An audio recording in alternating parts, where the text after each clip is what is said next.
1 বছরের কম বয়সী ও 65 বছরের বেশি বয়সী নাগরিকরা পাবেন বিনামূল্যে স্বাস্থ্যসেবা। শতদিনের কর্মসূচি ঘোষণা। স্বাগত জানিয়ে দীর্ঘমেয়াদী কর্মের গুরুত্ব বিশেষজ্ঞদের। জনগণের রায় যারা প্রত্যাখ্যান করে তাদের উচিত দেশবাসীর কাছে ক্ষমা চাওয়া, বললেন ওবায়দুল কাদের। নির্বাচন নিয়ে টিআইবির প্রতিবেদন মন গড়া, মন্তব্য তথ্যমন্ত্রীর। একাদশ জাতীয় নির্বাচন ম্লান করেছে আওয়ামী লীগের অতীত গৌরব, মন্তব্য মির্জা ফখরুলের। জাতীয় ঐক্য শক্তিশালী করতে রাজনৈতিক দলগুলোর প্রতি আহ্বান। নির্মাণ কাজ শেষ হওয়ার আগে আয় করতে শুরু করেছে দেশের তৃতীয় সমুদ্র বন্দর পায়রা। সীমিত পরিসরে চলছে পণ্য খালাস, এগিয়ে চলেছে জেটি, নৌ ও সড়ক নির্মাণ কাজ। এবং মেঘনার ট্রলারডুবিতে নিখোঁজদের 18 জনের বাড়ি পাবনার খানমরিচ এলাকায় স্বজনদের আহাজারি। আশা অন্তত সন্ধান মিলবে লাশের।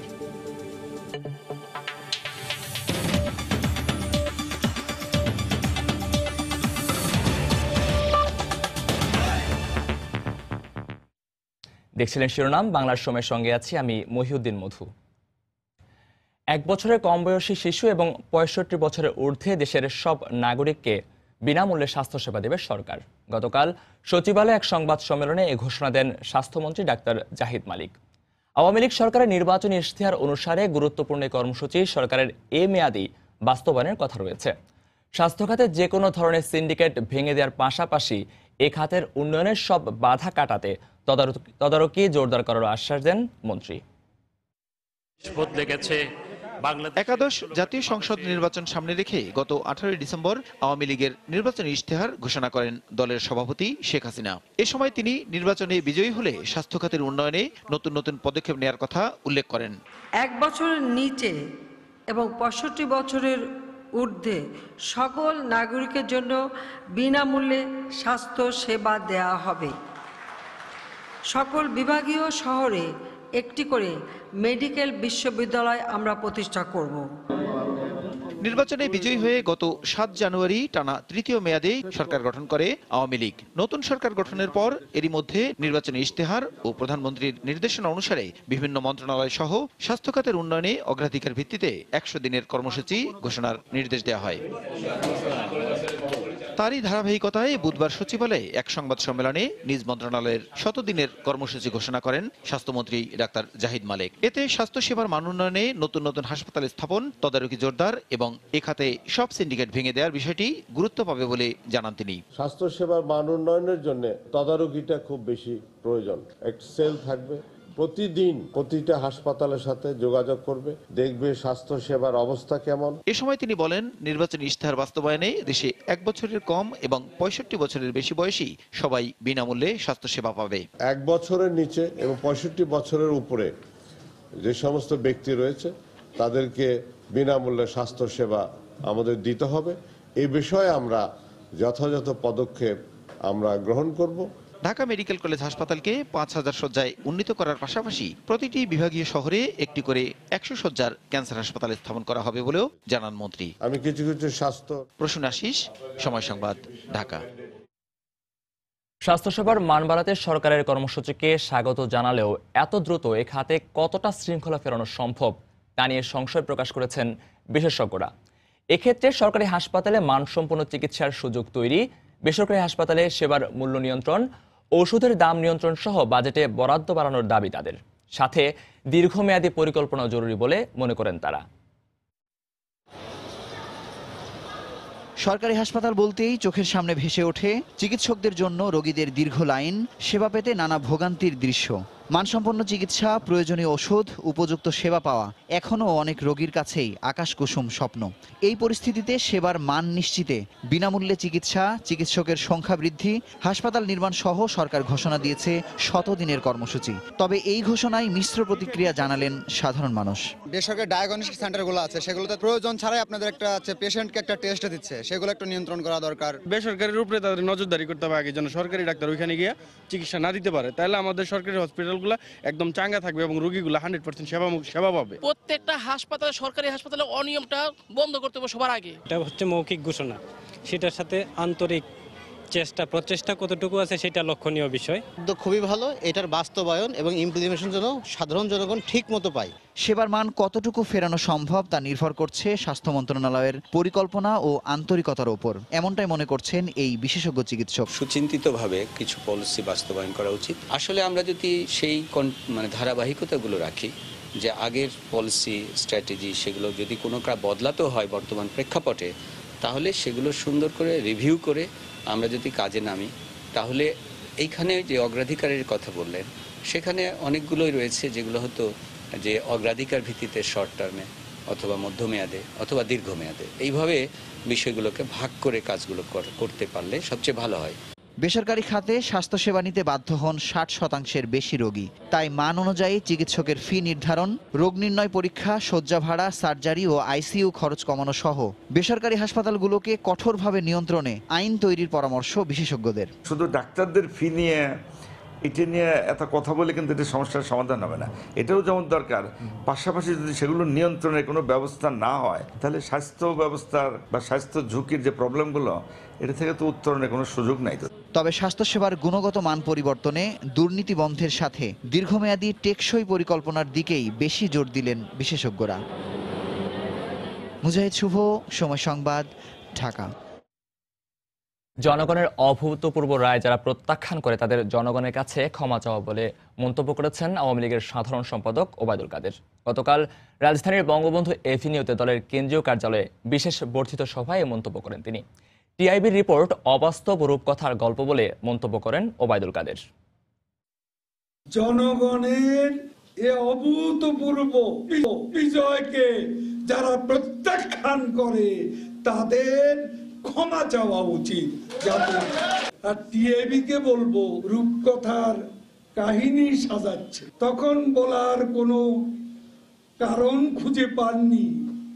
এতদিন পরে এই অলীক অবিশ্বাস্য রূপকথার কাহিনী কেন সাজাচ্ছেন আমরা তা জানি। এদিকে নির্বাচন নিয়ে টিআইবির প্রতিবেদন ত্রুটিপূর্ণ, একপেশে ও রাজনৈতিক উদ্দেশ্য প্রণোদিত বলে মন্তব্য করেছেন তথ্যমন্ত্রী ডক্টর হাসান মাহমুদ। গতকাল চট্টগ্রামের নিজ বাসভবনে সংবাদ সম্মেলনে একথা বলেন তিনি। টিআইবি বিএনপি ও জামায়াতের পক্ষে মনগড়া প্রতিবেদন দিয়েছে বলেও মন্তব্য করেন হাসান মাহমুদ। নির্বাচন যে অপেক্ষাকৃত শান্তিপূর্ণ হয়েছে সেই বিষয়টিও টিআইবির প্রতিবেদনে নাই। এগুলোতে স্পষ্ট প্রমাণিত টিআইবির এই প্রতিবেদন হচ্ছে একপেশে, উদ্দেশ্য প্রণোদিত, রাজনৈতিক উদ্দেশ্য প্রণোদিত এবং পরাজিত পক্ষকে কথা বলার সুযোগ করে দেওয়ার জন্য একটি প্রতিবেদন ছাড়া অন্য কোনো কিছু নয়। বিএনপি জামাতের পক্ষে টিআইবি একটি প্রতিবেদন দিয়েছে মাত্র, অন্য কোনো কিছু নয়। জাতীয় নির্বাচন নিয়ে টিআইবির বক্তব্য অসৌজন্যমূলক বলে মন্তব্য করেছেন প্রধান নির্বাচন কমিশনার KM নুরুল হুদা। গতকাল নির্বাচন প্রশিক্ষণ ভবনে এক কর্মশালা শেষে সাংবাদিকদের প্রশ্নের জবাবে তিনি একথা বলেন। ঢাকা উত্তর সিটি কর্পোরেশন উপনির্বাচনে সব বাধা কেটে যাওয়ায় শিগগিরই পুনর্তফসিল ঘোষণা করা হবে বলেও জানান তিনি। কমিশনের সাথে বসতে হবে এবং আমরা করে ফেলব নির্বাচন। হ্যাঁ, পুনঃতফসিল হবে। নির্বাচনের দিনে যে তথ্যপত্র পেয়েছি, পত্রপত্রিকা যে তথ্যপত্র পেয়েছি, তাতে এরকম কোনো রকমের কোনো অভিযোগ পাইনি। কোনো জায়গায় কেউ এরকম অভিযোগ করেনি। আপনারা কখনো দেখান নেই যে এখানে এই ধরনের, তারা যখন বলেছে সে ধরনের নির্বাচনের অনিয়ম হয়েছে। অসৌজন্যমূলক কথা, অসৌজন্যমূলক, লজ্জাকর বিষয়, এই কথাগুলো টিএবির বলা ঠিক হয়নি। একাদশ জাতীয় সংসদ নির্বাচন আওয়ামী লীগের অতীত গৌরব ম্লান করে দিয়েছে মন্তব্য করেছেন বিএনপির মহাসচিব মির্জা ফখরুল ইসলাম আলমগীর। জাতীয় ঐক্যকে আরও শক্তিশালী করতে রাজনৈতিক দলগুলোর প্রতি আহ্বান জানান তিনি। বুধবার বিকেলে জাতীয় প্রেস ক্লাবে আয়োজিত আলোচনা সভায় একথা বলেন মির্জা ফখরুল ইসলাম আলমগীর। আওয়ামী লীগ এই দেশের সবচেয়ে পুরনো রাজনৈতিক দলের একটি, এবং তাদের একটা অত্যন্ত গৌরবোজ্জ্বল অতীত রয়েছে। সেই অতীতটি হচ্ছে গণতন্ত্রের জন্য সংগ্রামের অতীত, বাংলাদেশের স্বাধীনতা যুদ্ধে সম্পৃক্ত হবার অতীত। এই নির্বাচনের ফলে আওয়ামী লীগ জনগণের প্রতিপক্ষ হয়ে দাঁড়িয়ে গেছে। রাজনৈতিক দল হিসেবে আমাদের যে দায়িত্ব রয়েছে, সে দায়িত্ব হচ্ছে যে কোনো মতেই হতাশার কোনো জন্ম না হয় তার জন্য সজাগ থাকে এবং প্রত্যেকটি রাজনৈতিক দলকে সচেতনভাবে জাতীয় ঐক্যকে আরো বেশি দৃঢ় করা। কুমিল্লায় বাসে আগুন দিয়ে 8 জন পুড়িয়ে হত্যা মামলায় বেগম খালেদা জিয়ার জামিন শুনানি পিছিয়ে 4 ফেব্রুয়ারি ধার্য করেছেন আদালত। গতকাল অতিরিক্ত জেলা ও দায়রা জজ আদালতের বিচারক মোহাম্মদ আলী আকবর এ আদেশ দেন। বেগম জিয়ার আইনজীবীরা জানান, মামলার অভিযোগ গঠন ও জামিন আবেদনের জন্য বুধবার দিন ধার্য থাকলেও রাষ্ট্রপক্ষের আইনজীবীরা আরও সময় চেয়ে আবেদন করেন। এরই পরিপ্রেক্ষিতে শুনানির দিন পিছিয়ে 4 ফেব্রুয়ারি ধার্য করা হয়। 2015 সালের 3রা ফেব্রুয়ারি ভোরে 14 গ্রামের জগমোহনপুর ঢাকাগ্রামী একটি বাসে পেট্রোল বোমা নিক্ষেপ করে দুর্বৃত্তরা। এতে দগ্ধ হয়ে মারা যান অন্তত 8 জন। ওই ঘটনায় ওই দিন রাতে 14 গ্রাম থানায় 2টি আলাদা মামলা করে পুলিশ।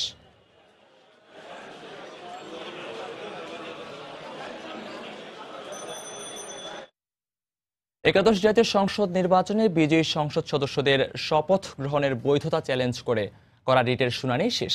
আজ আদেশের জন্য দিন ধার্য করেছেন আদালত। বুধবার হাইকোর্ট বিভাগের বিচারপতি মইনুল ইসলাম চৌধুরী ও বিচারপতি আশরাফ কামালের দ্বৈত বেঞ্চে এ রিটের শুনানি হয়। রিটকারী তাহিরুল ইসলামের পক্ষে ব্যারিস্টার মাহবুব উদ্দিন খোকন এবং রাষ্ট্রপক্ষে attorney general advocate Mahbubey Alam শুনানি করেন। রিটকারীর আইনজীবী বলেন, 10ম সংসদ বিলুপ্ত না করে একাদশ সংসদের সদস্যদের শপথ নেওয়া অবৈধ। জবাবে অ্যাটর্নি জেনারেল বলেন, সব সাংবিধানিক প্রক্রিয়া মেনেই সংসদ সদস্যরা শপথ নিয়েছেন। এছাড়া রিটকারী তাহিরুল ইসলাম নির্বাচনে অংশ নেননি কিংবা তিনি সরাসরি সংক্ষুব্ধ ব্যক্তি নন বলেও আদালতকে অবহিত করেন। উভয় পক্ষের বক্তব্য শুনে আদালতে বৃহস্পতিবার আদেশের দিন ধার্য করেন। বাংলা সময় আরও থাকছে। উপজেলা নির্বাচনকে ঘিরে আবারও চাঙ্গা সিলেটের রাজনীতি। উন্নয়নে অগ্রযাত্রা দেখতে চান ভোটাররা।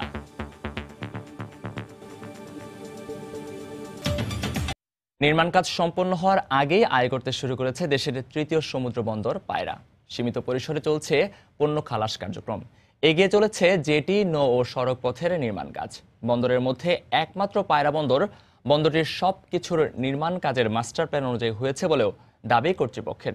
বিস্তারিত জানাচ্ছেন এম এ আজিম, ক্যামেরায় ছিলেন রিপন মালি। 3 ধাপে নির্মাণাধীন পায়রা সমুদ্র বন্দরের প্রথম ধাপে স্বল্প মেয়াদের কাজ শেষ করেছে বন্দর কর্তৃপক্ষ। বন্দরের প্রধান ফটক, প্রশাসনিক ভবন, নিরাপত্তা ভবন সহ অস্থায়ী জেটি সংলগ্ন রামনাবাদ চ্যানেলের পাশে 48 একর জমির উপর এখন দৃশ্যমান বহু স্থাপনা। প্রথম ধাপে যে কাজগুলি আমাদের হয়েছে সেটা হলো অ্যাডমিনিস্ট্রেটিভ বিল্ডিং আছে, অফিসার্স ডরমিটরি আছে, স্টাফ ডরমিটরি আছে, ওয়্যারহাউস আছে, তারপর মসজিদ আছে। এখন চলছে বন্দরটির দ্বিতীয় ধাপে মধ্যমেয়াদী নির্মাণ কাজ, যার মধ্যে আছে বন্দর থেকে কুয়াকাটা বরিশাল মহাসড়ক পর্যন্ত 6 কিলোমিটারের 4 লেনের সংযোগ সড়ক, পণ্য খালাসের জন্য আন্ধারমানিক নদীতে একাধিক অত্যাধুনিক জেটি নির্মাণ, রামনাবাদ চ্যানেলটিতে জাহাজ চলাচলের জন্য নাব্য তৈরির কাজ। এমনটাই জানালেন পায়রা বন্দর কর্তৃপক্ষের যুগ্ম সচিব। এখন আমরা দ্বিতীয় পর্যায়ের কার্যক্রম বাস্তবায়ন শুরু করেছি। এদিকে 7টি মন্ত্রণালয়ের সমন্বয়ে সম্পাদিত হবে অসমাপ্ত বাকি কাজ। তাই প্রকল্পের মেয়াদ বাড়ানো বা অর্থ ব্যয় বাড়ানোর যে কথা বলা হচ্ছে তার কোনো ভিত্তি নেই বলেও জানান তিনি। নির্মাণ ব্যয়ের বিষয়ে যে ধরনের কথা বলা হচ্ছে, এটা বাড়ানোর তো প্রশ্নই ওঠে না। এটা একটা নির্ধারিত মাস্টার প্ল্যানের মাধ্যমে এই বন্দরটি বাস্তবায়ন করা হচ্ছে। দ্বিতীয় ধাপে মধ্যমেয়াদী কাজের প্রকল্প ব্যয় ধরা হয়েছে 5,000 কোটি টাকা। সীমিত পরিসরে অস্থায়ী জেটির মাধ্যমে এখন পর্যন্ত 27টি জাহাজের পণ্য খালাস করে 69 কোটি টাকা আয় করেছে এ বন্দর। স্থায়ী জেটি নির্মাণ করে সড়কপথ, নৌপথ ও রেলপথে পণ্য খালাসের সুবিধা দিয়ে পূর্ণাঙ্গরূপে বন্দরের কার্যক্রম চালু করলে এটি হবে দেশের সবথেকে জনপ্রিয় বন্দর। এমনটাই মনে করছেন পায়রা বন্দর কর্তৃপক্ষ। এম এ আজিম, সময় সংবাদ, পটুয়াখালী। দেশের উত্তরাঞ্চলের অর্থনৈতিক গতি সঞ্চার করতে অঞ্চলের স্থলবন্দর ব্যবহার করে ভারত ও চীন সহ দক্ষিণ পূর্ব এশিয়ার দেশগুলোর সঙ্গে বাণিজ্য বৈষম্য দূর করা হবে বলে জানিয়েছেন বাণিজ্যমন্ত্রী টিপু মুনশি। মন্ত্রী হিসেবে দায়িত্ব গ্রহণের পর নিজ নির্বাচনী এলাকা রংপুর প্রেস ক্লাবে সাংবাদিকদের সঙ্গে মতবিনিময় সভায় একথা বলেন তিনি।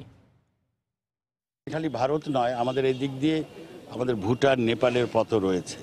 আর ভারতের এই উত্তর পূর্বাংশ, যেটা 7 সিস্টার্স বলে, এই অঞ্চলটার কিন্তু আমাদের একটা উর্বর জায়গা, যেখানে আমরা আমাদের রপ্তানি করতে পারি। আপনারা জানেন আমাদের দেশ থেকে কিন্তু সিমেন্ট রপ্তানি হচ্ছে ভারতে, আমাদের থেকে একটু গ্লাস ভারতে রপ্তানি হচ্ছে। আমাদের আরও অনেক মার্কেট আছে যেটা আমরা এক্সপ্লোর করতে পারি। খুব শীঘ্রই ভারতীয় ব্যবসায়ীদের সাথে একটা মিটিং করবো, আশা করছি ফেব্রুয়ারি মাসের মধ্যে। তারা একটা চিঠি আমাকে অলরেডি দিয়েছে। তাদের পক্ষ থেকে সব বাধাগুলো আছে, আমি খুব আশাবাদী যে তাদের সাথে কথা বলে সেটা ওভারকাম করতে পারবো। নোয়াখালীতে একটি যাত্রীবাহী বাস নিয়ন্ত্রণ হারিয়ে খাদে পড়ে 2 জন নিহত হয়েছেন। আহত হয়েছেন অন্তত 20 জন। বুধবার রাতে উপজেলার বড়পোল এলাকায় এই দুর্ঘটনা হয়। ফায়ার সার্ভিস ও স্থানীয়রা জানান, রাতে নোয়াখালীর সোনাপুর থেকে ফেনীর উদ্দেশ্যে সুগন্ধা সার্ভিসের একটি যাত্রীবাহী বাস ছেড়ে যায়। এটি ঘটনাস্থলে পৌঁছালে নিয়ন্ত্রণ হারিয়ে রাস্তার পাশে খাদে পড়ে যায়। এতে ঘটনাস্থলে বাসের 2 যাত্রী নিহত হন। পরে হাইওয়ে পুলিশ, ফায়ার সার্ভিস ও এলাকাবাসী আহতদের উদ্ধার করে স্থানীয় বিভিন্ন হাসপাতালে ভর্তি করেন।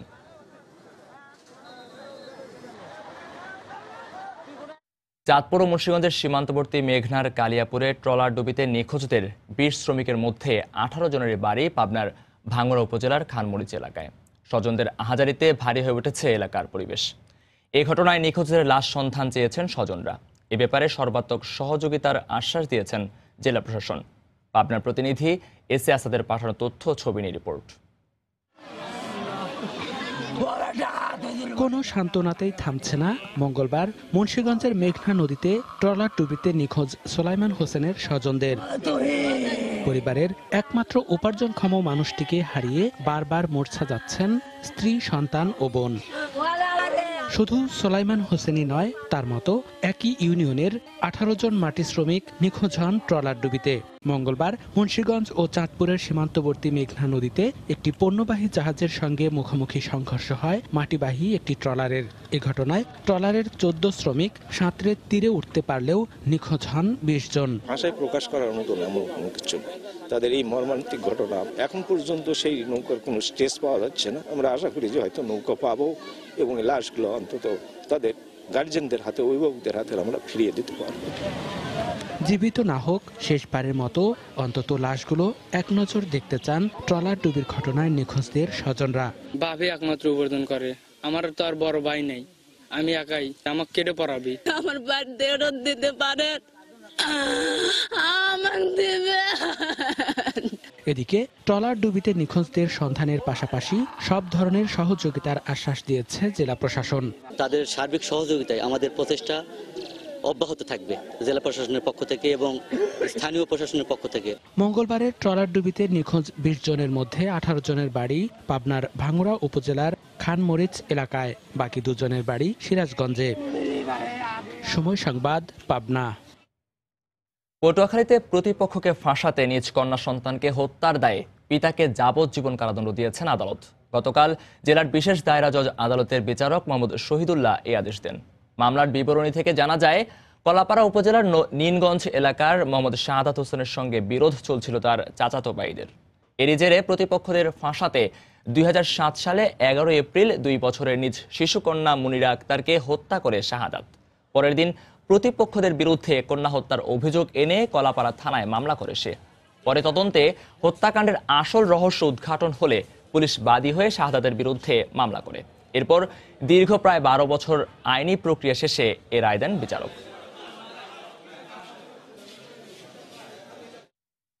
যশোরে অবৈধ অস্ত্র তৈরির দায়ে স্বামী স্ত্রী সহ 3 জনকে আটক করেছে পুলিশ। এ সময় অস্ত্র, গুলি সহ উদ্ধার করা হয় অস্ত্র তৈরির সরঞ্জাম।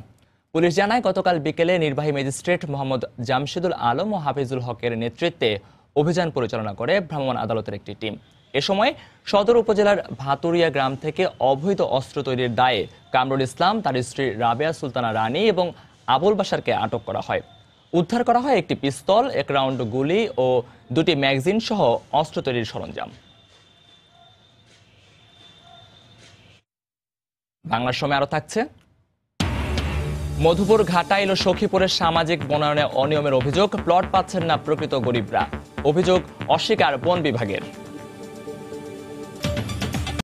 উৎসবমুখর পরিবেশে দ্বিতীয় দিনের মতো চলছে আওয়ামী লীগের সংরক্ষিত নারী আসনের জন্য মনোনয়ন ফর্ম বিক্রি ও জমাদান কার্যক্রম। গতকাল সকাল থেকেই আওয়ামী লীগ সভাপতির রাজনৈতিক কার্যালয়ে দলের মনোনয়ন ফর্ম কিনতে ভিড় করেন নেতাকর্মীরা। নির্ধারিত 2টি বুথ থেকে এ পর্যন্ত ফর্ম সংগ্রহ করেছেন প্রায় 1000 প্রত্যাশী। দ্বিতীয় দিনেও মনোনয়ন প্রার্থীদের লাইনে দেখা গেছে নবীন প্রবীণ তৃণমূল ও কেন্দ্রীয় নেতাদের। 30,000 টাকার মূল্যের এ ফর্মে 111-এর ভূমিকা মুক্তিযুদ্ধে পরিবারের ভূমিকা সহ 16 ধরনের তথ্য দিতে হচ্ছে প্রার্থীদের।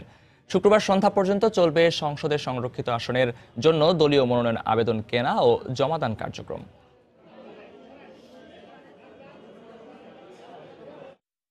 জননেত্রী শেখ হাসিনার কাছে আমরা কতটুকু গ্রহণযোগ্য সেটা জননেত্রী শেখ হাসিনা সে বিচার বিশ্লেষণ করবে। দুস্থ মহিলা আছে, তারা ন্যায় বিচার থেকে বঞ্চিত হচ্ছে। আমি সংসদে তাদের কথাগুলো পৌঁছাতে চাচ্ছি। সৎ হিসাবে আমিও চাই সে আমাকে মূল্যায়ন করুক। আমি 38 বছর রাজনীতি করছি। মাননীয় প্রধানমন্ত্রী যদি আমাকে সুযোগ দেয়, তরুণদেরকে অগ্রাধিকার দিচ্ছে, তো সেই অর্থে আমিও করতে চাই। এবার নতুনরাও পাবে, তো ওর মাঝখানে যদি আমাদের পুরনোদেরকে মূল্যায়ন করা হয়, এটা যদি আমাদের প্রধানমন্ত্রীর দৃষ্টি আমরা পাই, তাহলে আমরা খুব খুশি হব। আশাবাদী অবশ্যই মাননীয় প্রধানমন্ত্রী শেখ হাসিনার প্রতি এবং আমার দলের বাংলাদেশ আওয়ামী লীগের প্রতি আমি আস্থাশীল। উপজেলা নির্বাচনকে ঘিরে আবারও চাঙ্গা হয়ে উঠেছে সিলেটের রাজনৈতিক মাঠ। ভোটারদের ভাবনায় শান্তিপূর্ণ নির্বাচনের পাশাপাশি উন্নয়নের অগ্রযাত্রা দেখতে চান উপজেলায়। নারী শিক্ষায় শতভাগ ফ্রি করে দেওয়ার দাবি নারীদের। এলাকায় উন্নয়ন সহ আর্থসামাজিক কর্মকাণ্ড এগিয়ে নিতে যে ভালো কাজ করবেন এমন একজনকে বেছে নিতে চান ভোটাররা, আর অধীর আগ্রহ নিয়ে অপেক্ষায় আছেন তারা।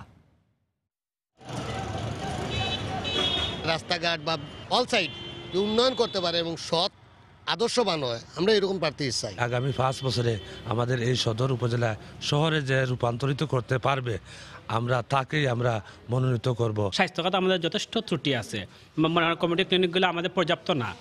সেক্ষেত্রে কমিউনিটি ক্লিনিক স্থাপন সহ অন্যান্য যে পদক্ষেপ নেওয়া প্রয়োজন, ওনারা ওই বিষয়টা একটু খেয়াল করবেন। যাতে বিনামূল্যে লেখাপড়াটা সুচ্ছভ হয়, আমাদের আগামী দিনের বা শিশুদের যেন ভবিষ্যৎটা উজ্জ্বল হয়, তার দিকে লক্ষ্য রাখবা। গরিব দুঃখী যত মানুষ আছে আমরা তার গিয়া কথা তার কাছে গিয়া কইতাম পারবো, এইরকম আমরা একজন প্রার্থী চাই। যারা কাজ করবেন উন্নয়নমূলক বা ভালো লিডার যারা আছেন, তাদেরকে নিয়ে আসা আমাদের দরকার। উন্নয়নের নানা প্রতিশ্রুতি দিয়ে 32 দফা কর্মসূচি ঘোষণা করেছেন গাইবান্ধা 3 আসনের আওয়ামী লীগ প্রার্থী ডাক্তার ইউনুস আলী সরকার। গাইবান্ধার সাদুল্লাপুর প্রেস ক্লাবে গতকাল সংবাদ সম্মেলন করেন তিনি। এ সময় নির্বাচনে জয়ী হলে সাদুল্লাপুর ও পলাশবাড়ীকে মডেল উপজেলায় রূপান্তর করার ঘোষণা দেন ইউনুস আলী। সংবাদ সম্মেলনে স্থানীয় আওয়ামী লীগের নেতাকর্মীরা উপস্থিত ছিলেন। গত 19শে ডিসেম্বর ঐক্যফ্রন্টের প্রার্থী ডক্টর TIM ফজল আবির চৌধুরীর মৃত্যুতে এই আসনটি 30শে ডিসেম্বরের নির্বাচনে স্থগিত করেন নির্বাচন কমিশন। আগামী 27শে জানুয়ারি হবে গাইবান্ধা 3 আসনের নির্বাচন। এতে আওয়ামী লীগ, জাতীয় পার্টি ও জাসদ সহ মোট 5 জন প্রার্থী প্রতিদ্বন্দ্বিতা করছেন।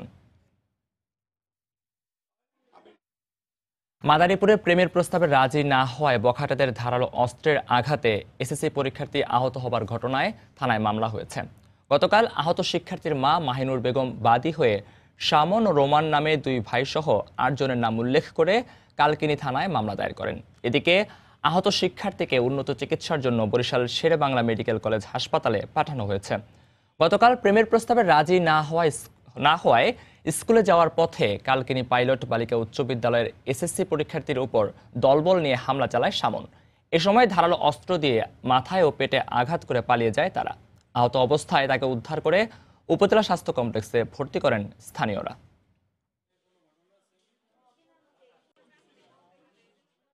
দেশে বর্তমানে 13,60,000 টন খাদ্য মজুদ রয়েছে বলে জানিয়েছেন খাদ্যমন্ত্রী সাধন চন্দ্র মজুমদার। গতকাল নওগাঁয় জেলা প্রশাসনের কর্মকর্তাদের সাথে মতবিনিময় শেষে একথা জানান তিনি। সারা দেশে বেশ কয়েকটি খাদ্য গোদাম নির্মাণের উদ্যোগ নেওয়া হয়েছে বলেও জানান তিনি। 13,60,000 মেট্রিক টন আমাদের মজুদ আছে, মজুদের ঘাটতি নেই, আমাদের কোনো ঘাটতি নাই। এখনো প্রকিউরমেন্ট চলছে। সারা দেশে আমাদের খাদ্যের সংরক্ষণের জন্য পরিকল্পনা আছে এবং কাজ এটা অনগোয়িং প্রজেক্টের কাজ চলছেও। মৎস্য প্রাণী সম্পদ বিভাগের উন্নয়নে 4,500 কোটি টাকার প্রকল্প বাস্তবায়ন করা হবে বলে জানিয়েছেন মৎস্য প্রাণী সম্পদ প্রতিমন্ত্রী আশরাফ আলী খান খসরু। গতকাল নেত্রকোনায় একটি অনুষ্ঠানে একথা বলেন তিনি।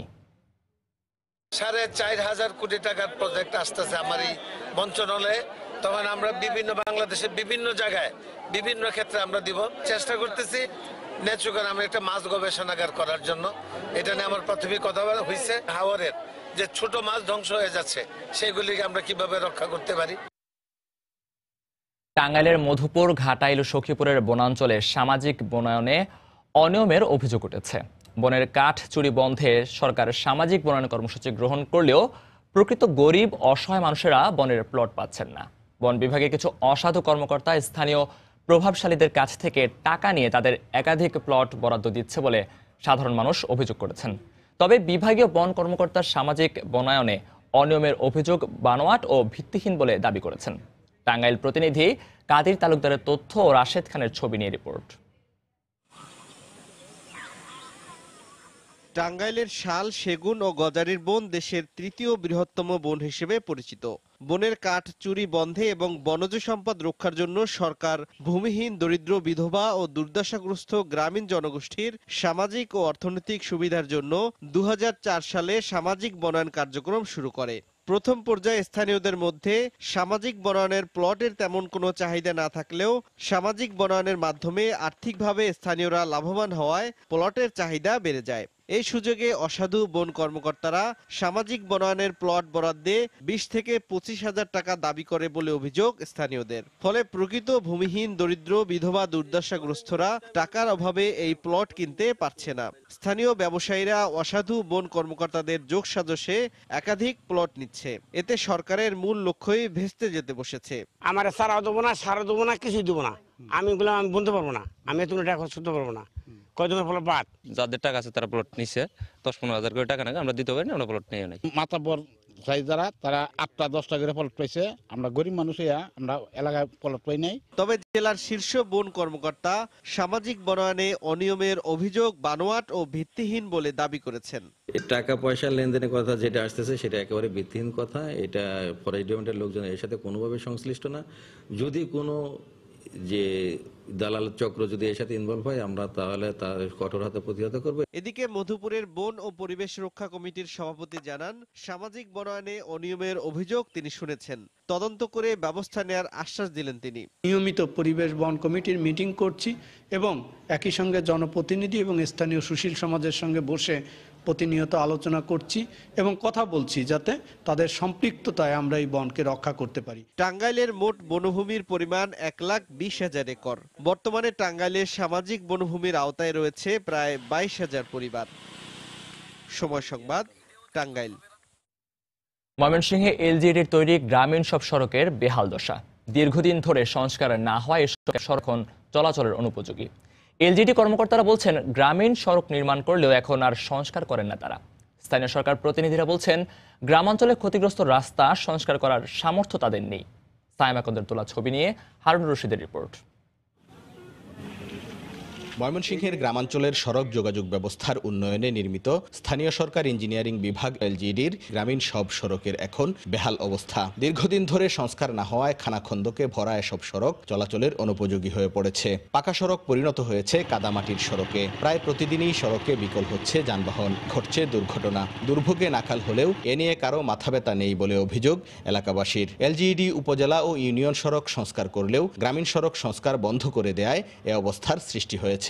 বাংলার রাস্তা আমার গাড়ি ঘোড়া ক্ষতি হয়, বিরাট ক্ষতি হয়, মানুষ চলার পানা চলাফেরা করা যায় না। রাস্তা দিয়ে হাঁটতেও যাওয়া যায় না, মাটি বোঝা যায় না, এরকম কাদা। আমরা ছেলে মেয়ে রাস্তাঘাটে হাইডা যাইবে না, ওই ক্ষেতের বাতর দেয়া হাইডা যাইতে হয়। খোলাফানা যে ব্যান গাড়ি দেয়া স্কুলে যায়, এটাও যাইতে পারতেছে না। গ্রামীণ সড়কের দুরবস্থা থাকলেও এ নিয়ে তাদের কোনো দায় নেই বলে জানান ময়মনসিংহ এলজিডির নির্বাহী প্রকৌশলী। গ্রামীণ সড়কগুলো স্থানীয় সরকার ইনস্টিটিউটে হস্তান্তর করা হয়েছে বলে জানান তিনি। এটা ফান্ড যদি পর্যাপ্ত না পাওয়া যায় তাহলে কোনোদিনই ওইভাবে সব রাস্তা একবারে ভালো আছে এরকম পাওয়া যাবে না।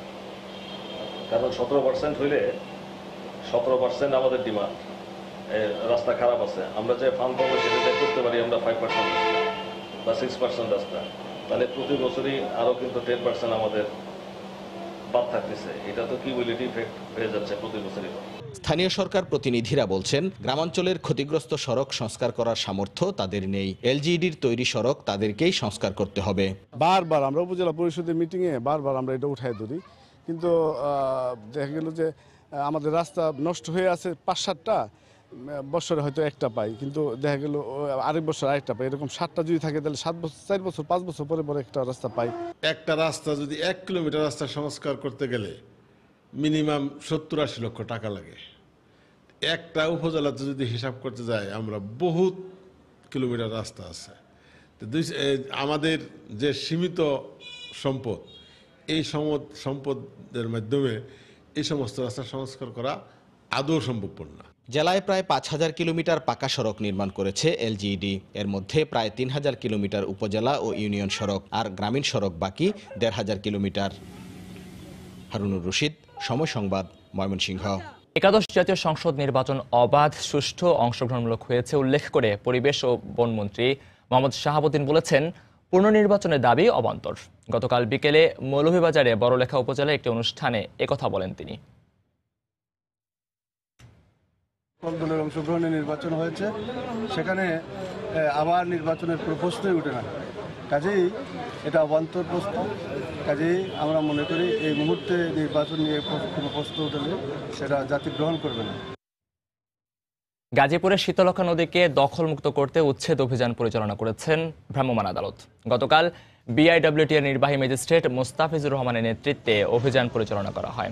এ সময় কালীগঞ্জ এলাকায় শীতলক্ষা নদী দখল করে গড়ে ওঠা বিভিন্ন স্থাপনার দেয়াল ও একটি পানির পাম্প ভেঙে দেওয়া হয়। অবৈধ নদী দখলের দায়ে একটি ইটভাটার মালিককে ২ লাখ টাকা জরিমানা করা হয়।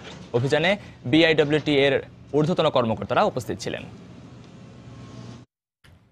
নড়াইল সদর হাসপাতালে পরিচ্ছন্নতা অভিযান কর্মসূচি পালন করেছে স্বেচ্ছাসেবী সংগঠন নড়াইল এক্সপ্রেস ফাউন্ডেশন। গতকাল সংগঠনটির টিম তারুণ্য 100 এর উদ্যোগে এই কর্মসূচি পালিত হয়। এতে বিভিন্ন স্কুল কলেজের শিক্ষার্থী ও খেলোয়াড়রা 15 জন স্বেচ্ছাসেবী অংশ নেন।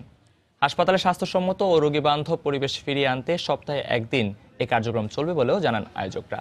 বাংলাদেশ ওয়ানডে দলের অধিনায়ক নড়াইল 2 আসনের সংসদ সদস্য মাশরাফি বিন মুর্তজার হাত ধরে গত বছর যাত্রা শুরু করে নড়াইল এক্সপ্রেস ফাউন্ডেশন।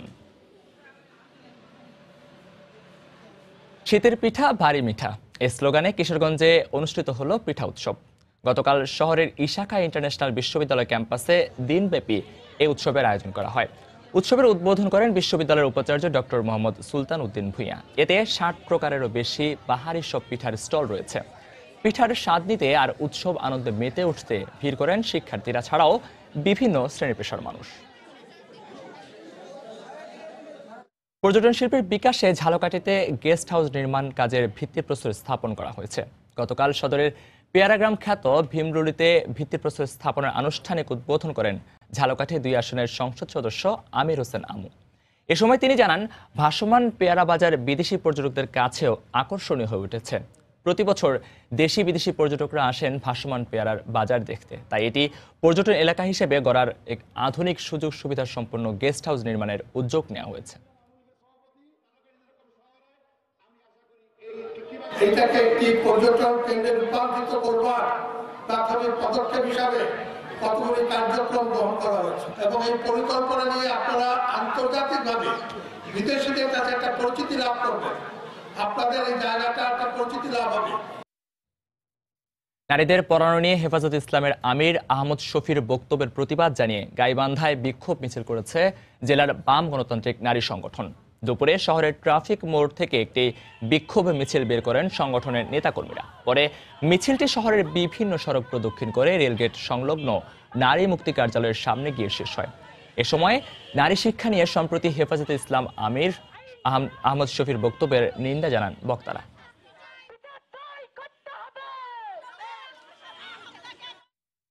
আজ বাংলা চলচ্চিত্রের কিংবদন্তি নায়িকা সুচিত্রা সেনের ৫ম প্রয়াণ দিবস। 2014 সালের এই দিনে 83 বছর বয়সে তিনি চলে যান না ফেরার দেশে।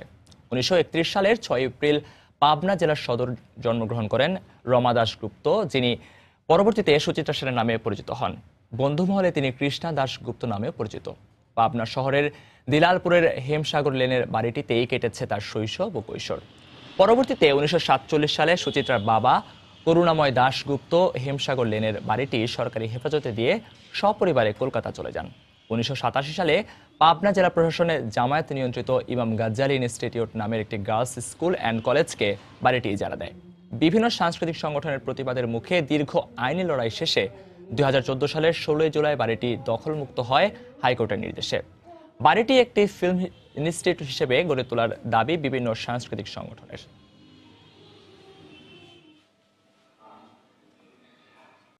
এখানে একটা বইয়ের লাইব্রেরি হইতে পারে বা তার ব্যবহারের জিনিসপত্র এখানে থাকতে পারে।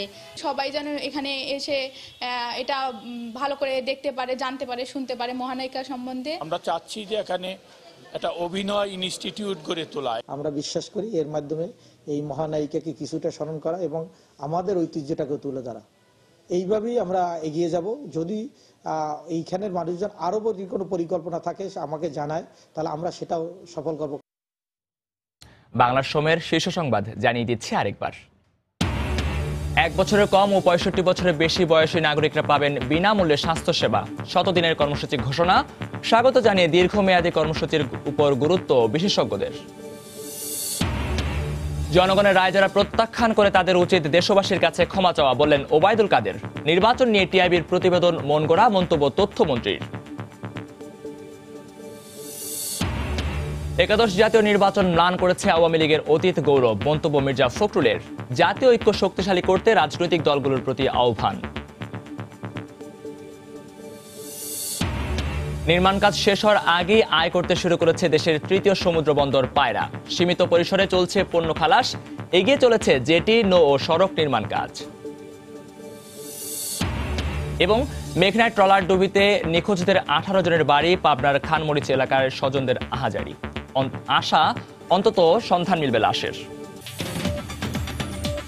এ ছিল বাংলার সময়। যে কোনো খবর পেতে ভিজিট করুন সময়নিউজ.tv। আপনার মোবাইলে সময় সংবাদ দেখতে ও সব খবর পেতে ডাউনলোড করুন সময় অ্যাপ। সঙ্গে থাকুন সময়।